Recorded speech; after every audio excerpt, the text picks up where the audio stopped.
And today we have someone special to welcome Jen to the stage, someone who knows her better than anyone, her mother, Thomasina, accompanied by Jen's brother and her daughter.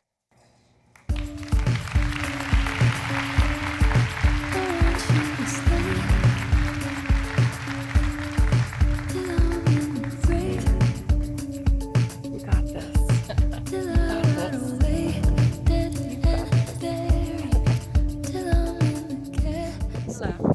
It is my distinct pleasure and a true honor to introduce my lovely daughter, who has been your gift as AACN President this past year. She has, however, been my gift, my strength, and my true north always. By her example, she inspires all of us to face challenges head on and have the courage to soar in all aspects of our personal and professional lives. As my oldest child and my Gootsy girl, I couldn't be more proud of Jennifer as a nurse, a mentor, and a role model, but mostly as my precious daughter. In the vernacular of Pittsburgh, if Yins could join me, her brother Patrick, and her daughter Quinn in welcoming the answer to a prayer I hadn't even realized I asked for. My daughter, your president, Jennifer Adamski.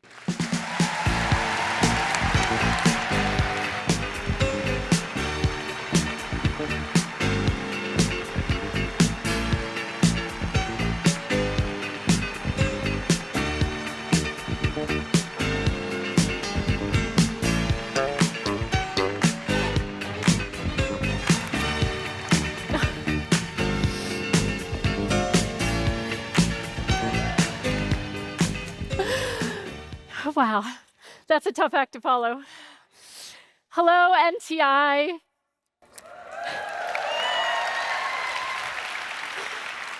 Mom, thank you. I love you more. Welcome to New Orleans. Don't you just love this city?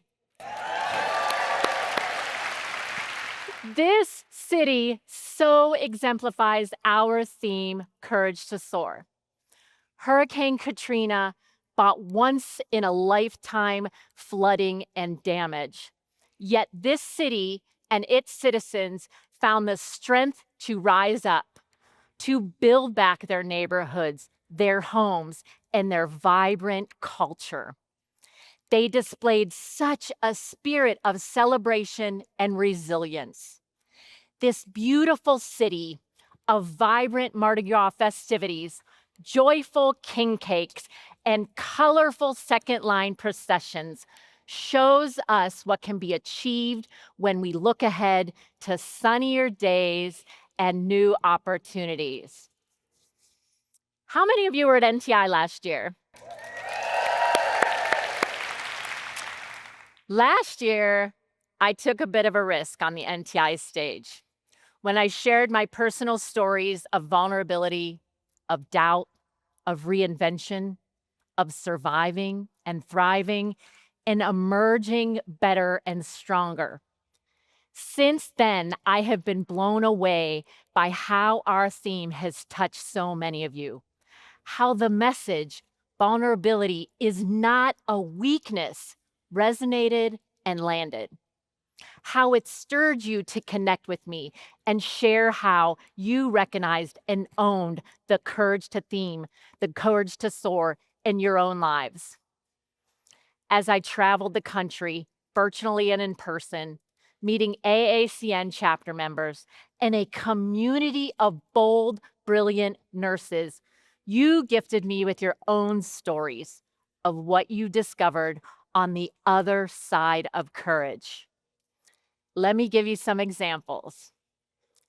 Juliet Wilson from AACN's Palm Beach County chapter sent me a Courage to Soar poem. It's so brave to share something so intimate. One of the couplets reads, Stay committed. Fight for something bigger than you. Do something amazing and bring others with you. A great reminder for us to lead from where we are and lift others up.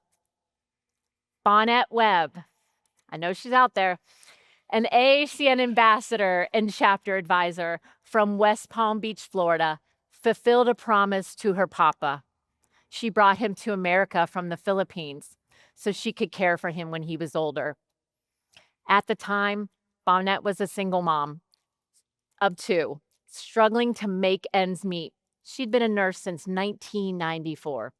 She told me, "I'm a nurse who believes you need to be vulnerable and intentional to have the courage to soar." Brittany Stutson from the West Michigan chapter shared that she boldly advocated for her paraplegic patient who was vented and sedated. She encouraged the intensivist to perform a spontaneous airway test, working against norms to move her patient closer to waking, actively participating in PTOT, interacting with their family, and eventually extubation. She admitted, "I feel a little vulnerable sharing this because celebrating ourselves isn't always what's comfortable. And yet, courage starts with vulnerability." For so long, leaders who are vulnerable have been seen weak. They're flawed. We've all heard this. But here's the hard truth. Leaders who refuse to show their vulnerability aren't strong. They're fragile. As a leader in any situation, pretending to have all the answers breeds distrust and limits team innovation. I've discovered that real leadership is being able to say, "I don't know, but let's figure it out together."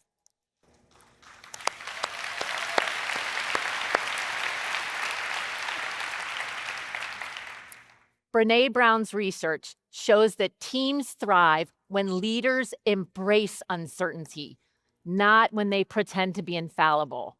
Why? Because it creates psychological safety. It's a space for creativity, collaboration, and real problem solving. For me, and in the examples I gave you of our fellow AACN nurses, we see vulnerability as a starting point for the courage to uncover a new path and to discover a fresh opportunity. So, how do you reframe vulnerability as a strength? Here are 3 steps I like to use. First, turn failure into fuel. After a setback, I ask, what did I learn that will make me stronger? What can I do to avoid or at least minimize failure in the future? Fear of failure is a powerful paralyzing agent, isn't it? I adjust my viewpoint to see fear as fleeting and failure as success fuel. Next, own your gaps. What does that mean? It's about self-awareness and ownership of your strengths and weaknesses, about honest acknowledgments of the gaps in your skills, knowledge, or experience. It's about actively working to close those gaps. I try to admit when I don't have all the answers. It invites others to step up, contribute, and sharpen their own skill set. Third, encourage risk-taking. We try to avoid risk, right, when taking care of our patients, but we need to think differently to advance our practice and enhance outcomes. We need to encourage bold ideas and praise efforts, not just perfect execution.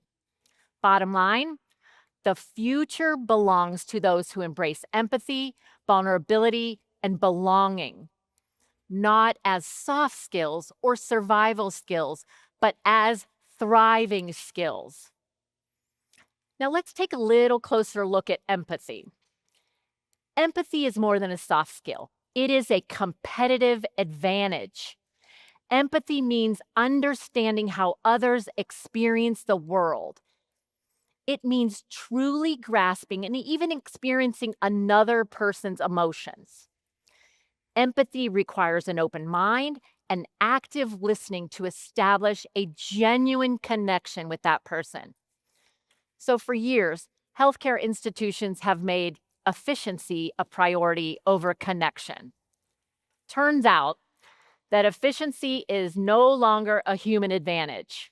AI works faster and doesn't experience burnout. Empathy remains a distinctly human skill.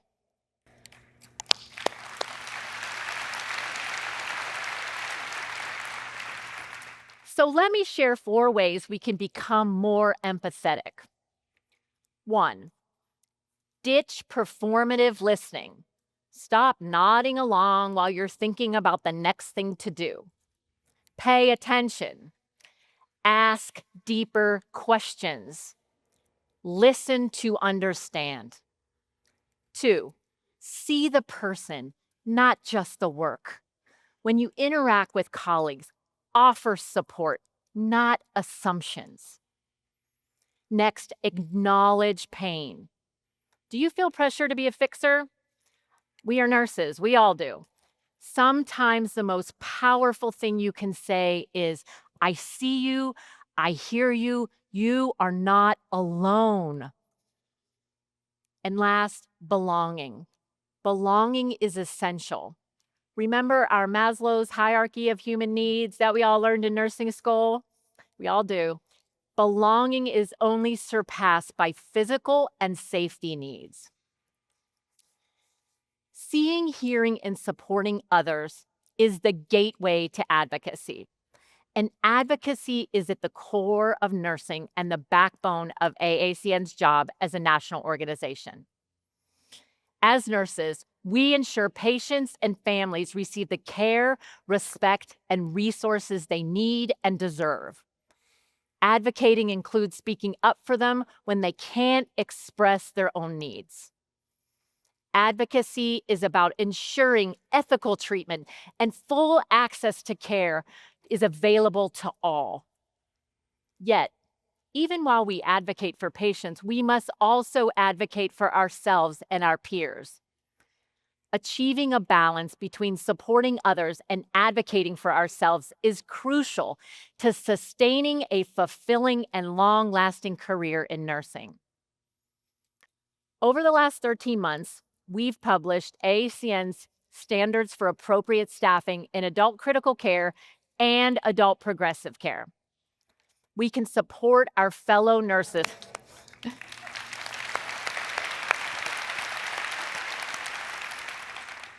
We can support our fellow nurses by providing professional development opportunities, implementing healthy work environments and appropriate staffing, and achieving safe conditions free from workplace violence.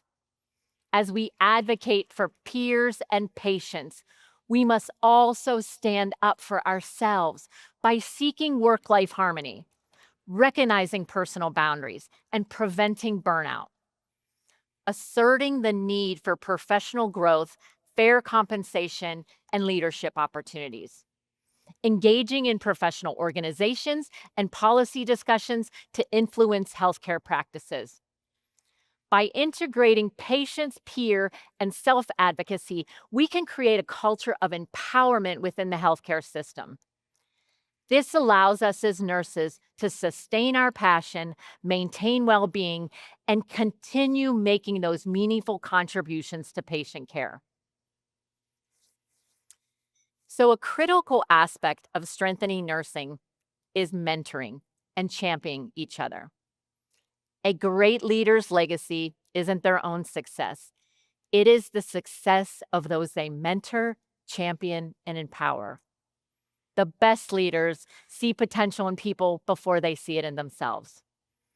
That's why leaders also need mentors and champions. Experienced nurses play a vital role in guiding, supporting, and inspiring new nurses.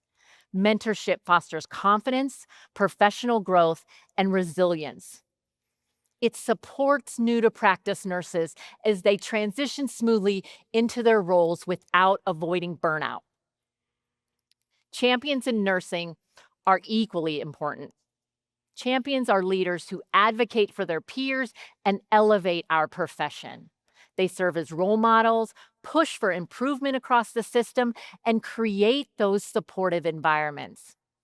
They ensure that nurses at all levels and from all backgrounds have advancement opportunities.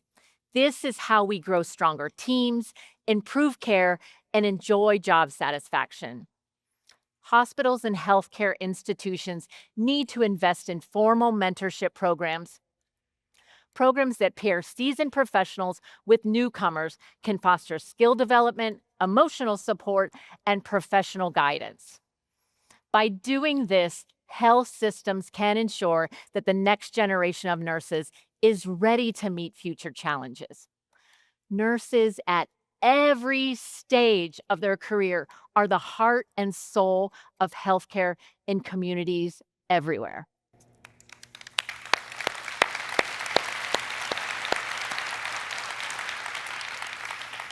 Now, listen to this. Last year, a national blueprint proposed new principles to measure what nurses do. It pointed out how nearly 34 million people receive care from acute and critical care nurses every year. 34 million. You touch so many lives every day. You create healing environments. You prevent complications. You build relationships with patients and families. And you do it with purpose. What you contribute to patient education and transitions of care helps reduce hospital readmissions and promotes long-term health outcomes. And yet, as nurses, we often struggle with system barriers that devalue our work. We'll say it again and say it till we're heard. Nurses are an investment.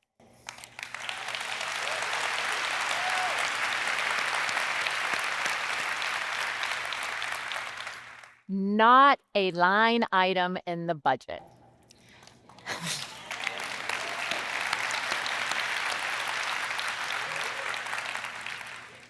Line item thinking is what leads to inadequate staffing, rigid institutional policies, and less professional autonomy. Nurses are frequently burdened with administrative tasks that detract from direct patient care and diminish job satisfaction and patient outcomes. Nursing is more than a profession. Nursing is a fundamental component of healthcare delivery. Recognizing the value of nursing and investing in nursing leads to sustainable, high-quality healthcare. All of this will take courage. Courage to enact the systemic change we need to ensure nurses are empowered, respected, adequately supported, and compensated to continue our essential role in transforming patient care.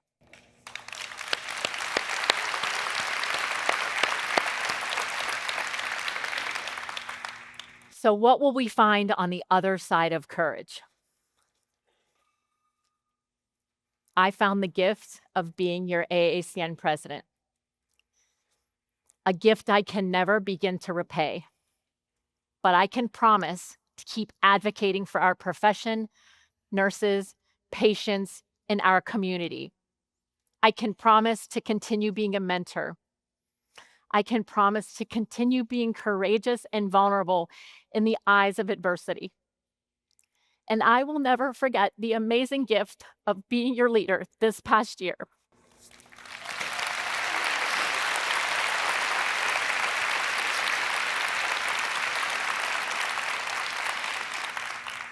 Now, what will you find on the other side of courage? An opportunity to grow, to learn, to evolve, to advocate? Will you start a new path or a new role? Face a new challenge? You've been courageous before. Call on that courage to examine issues like unsupportive work cultures, workplace violence, bullying, moral distress, and imposter syndrome. Maya Angelou said, "Do the best you can until you know better. Then when you know better, do better." So now that you know better,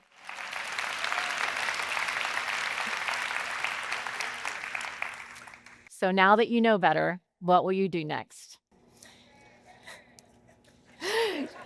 Courage is the theme of my life. I know you're courageous too, leading with wisdom and supporting this amazing profession that we take on every day with such courage. In the words of the musician Pink, that's all I know so far. Thank you.